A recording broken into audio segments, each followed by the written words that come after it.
Hello, Jorbs here, coming at you with another Spire side chat. I'm going to be talking about pressure points today. Pressure points is one of the cards that I get asked about the most playing Watcher compared to how often I actually play it. I think pressure points is appealing to people in the same way that Claw is appealing on Defect, or Rampage can be pretty appealing on Ironclad to some extent. These cards, which by themselves have some sort of scaling going on, where they just like get stronger and stronger, are pretty cool. This card has a keyword on it, but Mark doesn't actually have a tooltip. Mark is only used on pressure points. There are no relics that interact with Mark, there are no potions, there are no other cards that interact with Mark. It's just a pressure points thing. And it is a debuff, so it's blocked by artifact, or if you want to look at it with a glass half full sort of mindset, it strips artifact from enemies, which means you can pick up pressure points if you perhaps really need to get rid of artifact charges in order to be able to apply Talk to the Hand or Weak to the Act 4 elites. Just be maybe one idea. And then the thing that it does is it applies this debuff called Mark, and every time that you play it, you apply another 8 Mark to something, and then all enemies lose HP equal to their specific mark.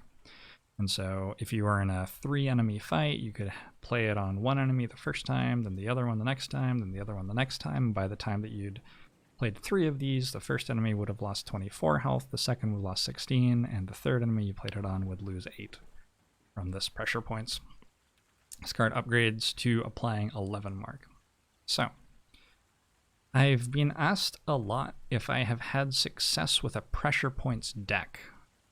And I've seen people talking about like this idea of having block cards and pressure points and just not having attacks.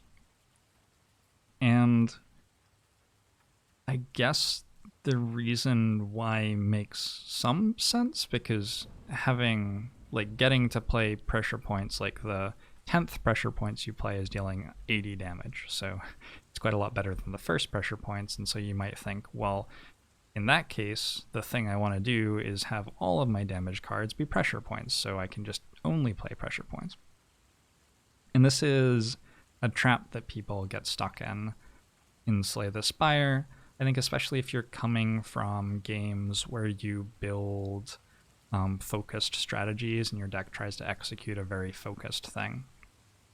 But the thing is, in Slay the Spire, there are going to be fights where playing 10 pressure points is great. The Heart fight, I would say, is a prime example. The Heart is an excellent example of an enemy where you want to have single target scaling damage, and pressure points is that. And Catalyst is very good in the Heart fight for the same reason. I don't think pressure points is quite as good as Catalyst, but if the only enemy I had to fight in the entire run was pressure points and I just got to build my deck, or the only enemy I got to fight in the entire run was the Heart, and I just got to build my deck taking cards and relics and everything going up to there, I would probably be pretty excited about pressure points as an option for dealing damage.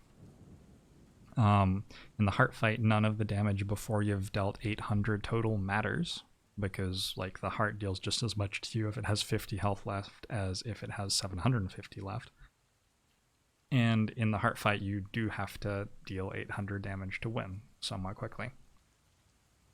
Now, there are a lot of fights in Slay the Spire where that isn't true at all. There are fights like the Gremlin Leader fight, where the Gremlin Leader may have 200 HP, or maybe not quite that much, but maybe if you add the summons that he has, or she has, Gremlin Leader ends up with 200 plus HP. But in the Gremlin Leader fight, you're not looking to just stack single target scaling damage on one enemy. You have to clear the minions who get summoned, or else they kill you. And so pressure points is a terrible damage answer for this fight.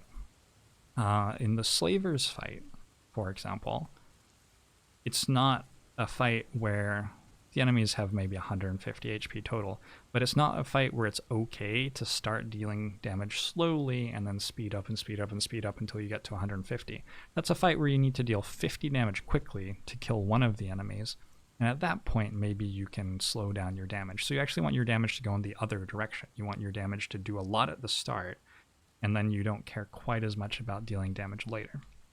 It's a fight where something like a fire potion is very good. There are fights where you need area of effect damage very badly, and in those fights, you know, you want one of the cards that says it has area of effect damage, like a Conclude. And so when people ask me if I've had success with a pressure points deck, I don't really know what the sensible short answer is, because I have put pressure points in a Watcher deck to beat the Heart, which is, I think, the fight where pressure points does best. The Heart never cleanses debuffs, which is something that happens in the Awakened One fight and the Time Eater fight, and ironically the Champ fight, even though the Champ's on this card. But the Heart never cleanses debuffs, so if you have a deck where you can scry a lot and draw a lot of cards, you really only need 1 pressure points for the card to deal a tremendous amount of damage in that fight. If you have access to Meditate, Cut Through Fate, Foresight, cards like these which let you get through your deck quickly or recur the same card over and over again, you don't need to have picked 4 or 5 pressure points to have it deal a tremendous amount of damage in this fight, right? You just have to have 1. And sometimes I do play a run with Watcher, and that's the best option for the fights where I need single target scaling damage, and it makes sense to take a pressure points and do that. But if you're starting off a Watcher run and seeing a pressure points and taking it and thinking I'm going to try to build a pressure points deck and taking another 4 of them, you're building a deck where the way it deals damage doesn't make sense for a lot of the fights that you're going to fight in the game. And so you're going to lose a lot of the time when you could have won. And the answer to that isn't to go for strictly one other sort of damage. It's to have a deck which deals lots of different types of damage so that you can pick and choose the right ones for the right fights. You're going to want a deck that like has potions that help in one fight and has cards that are particularly good in another fight. You may want to make sure that you have Thorns for the Book of Stabbing and area of effect damage for the Gremlin Leader as you go through Act 2. You may want to make sure that you have some form of scaling, like perhaps you'll have a Battle Hymn and you'll just get a bunch of smites and then you'll go into divine stats, and this is perhaps how you're going to beat the champ. A lot of your damage solutions for fights only require you to have like 1 or 2 cards that are specifically good for that fight, and you don't need to have a ton of focus damage for that fight. And often the damage that you've taken that's good in other fights will be okay in this fight too. And so if you have like 10 damage cards, maybe 2 of them are really good for one of the fights, and the other 8 are like ranging from bad to okay, and you can get by playing the 2 that are really good, and maybe the okay ones out of the remaining 8. But if all you have is 6 pressure points, what do you do in the fights where pressure points isn't the damage that you want? It doesn't make sense. It's not the right way to be thinking about building a Slay the Spire deck.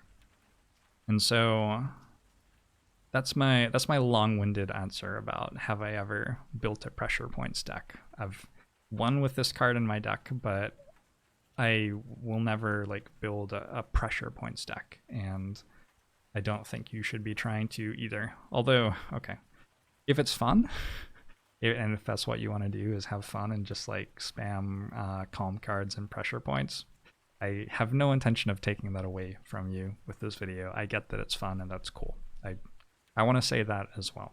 I'm not going to tell you how to enjoy the game if that's fun, because I get that it can be fun for sure. Okay. But yeah, I wanted to be able to give a detailed response to people who are curious, and so now I have.